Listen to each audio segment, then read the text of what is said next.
Hello students, आज जो topic हम करने जा रहे हैं वो है attempt to murder, IPC section 307 and BNS section 109. This section says whoever does any act with intention, knowledge or under such circumstances that if he by that act caused that, कि उसे पता है कि मेरे इस एक्ट से किसी person की डेथ हो सकती है। जैसे रशियन रूल गेम में होता है, उसमें पता होता है कि किसी एक पर्सन की तो डेथ हो सकती है। Now if death is caused, death हो जाती है, then it is murder under section 300 IPC और बीएनएस में section 101, and he would be guilty of murder because all these things comes under clauses 1 to 4 of section 300 IPC, BNS में section 101 and punishable under section 302 IPC और BNS में section 103. But if death is not caused, death नहीं होती है, then it is not murder, then it is attempt to murder and punishable under section 307 IPC और BNS में section 109. Attempt is the ultimate stage. Attempt से offense start हो जाता है. Now the intention to commit murder cannot be withdrawn. अब पीछे नहीं हट सकते, अब तो offense हो चुका है. Because only preparation to commit murder can be withdrawn. जब हम प्रिपरेशन कर रहे हैं किसी ऑफेंस को कमिट करने की, केवल उसी टाइम ही उस ऑफेंस को कमिट करने की इंटेंशन को विड्रॉ किया जा सकता है। जब प्रिपरेशन कर रहे हैं उसी समय ही उस ऑफेंस करने की इंटेंशन को विड्रॉ किया जा सकता है। बट एक फिर अटैम्प्ट कर दिया तो वो ऑफेंस बन गया, तब उस इंटेंशन को विड्रॉ नहीं किया जा सकता, तब तो वो एक ऑफेंस बन ही गया है। If victim is not hurt, hurt नहीं हुआ है, even then offender shall be punished. पहले ऐसा नहीं होता था, पहले यदि पर्सन विक्टिम हर्ट नहीं होता था तो उसे पनिशेबल नहीं माना जाता था, उसे अटेम्प्ट टू मर्डर नहीं माना जाता था। But supreme court has clarified this topic in a lot of cases, जैसे Praveen versus state of Haryana 1997 supreme court. This is very important landmark judgment. Honorable Supreme Court has clarified that if offender has committed any dangerous act, even if victim is not hurt by his act, even then it would be amount attempt to murder. अब इसकी punishment क्या है? जब hurt नहीं हुआ है उस time उसकी पनिशमेंट क्या है? He shall be punished with imprisonment of either description for a term which may extend to 10 years and fine. यहाँ एंड लिखा है और नहीं लिखा है एंड मीन्स प्लस, यानी कि सजा के साथ साथ फाइन भी होगा। Now question arises, what is the meaning of either description? तो it means it depend on the judicial discretionary power of the court that it gives simple imprisonment और रिग्रेस इम्प्रिजनमेंट। बट जहाँ पर ये either description नहीं लिखा होता है, केवल सिंपल इम्प्रिजनमेंट या रिग्रेस इम्प्रिजनमेंट लिखा है होता है, तो तब कोर्ट केवल उसे अगर सिंपल इम्प्रिजनमेंट लिखा है तो सिंपल इम्प्रिजनमेंट ही दे सकती है, और रिग्रेस इम्प्रिजनमेंट लिखा है तो केवल रिग्रेस इम्प्रिजनमेंट ही दे सकती है। तब वो अपनी जुडिशियल डिस्क्रिशनरी पावर को यूज नहीं कर सकती है। If hurt is caused,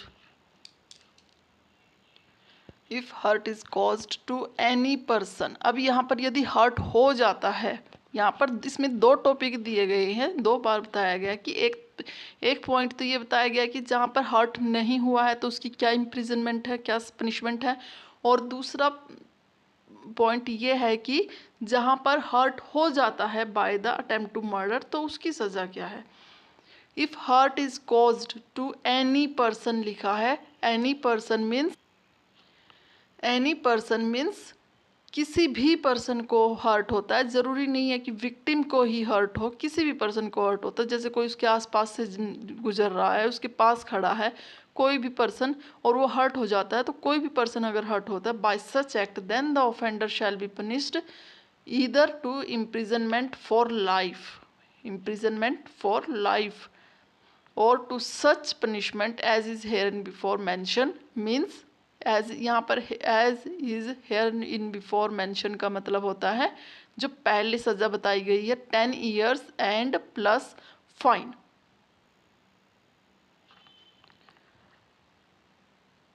attempt bye life convicts, यदि अटेम्प्ट टू मर्डर किसी ऐसे पर्सन के द्वारा किया गया है जो लाइफ इम्प्रिजनमेंट से में कन्विक्टेड हो, जो लाइफ इम्प्रिजनमेंट काट रहा है जेल में।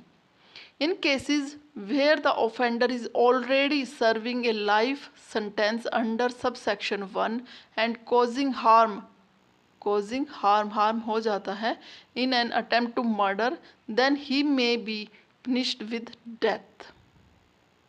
यानी कि उसने पहले भी अटेम्प्ट टू मर्डर किया हुआ है और वो उसमें उसको लाइफ इम्प्रिजनमेंट मिली हुई है और वो फिर से अटेम्प्ट टू मर्डर करता है किसी पर्सन को, तो फिर उसको सज़ा मिल सकती है विद डेथ।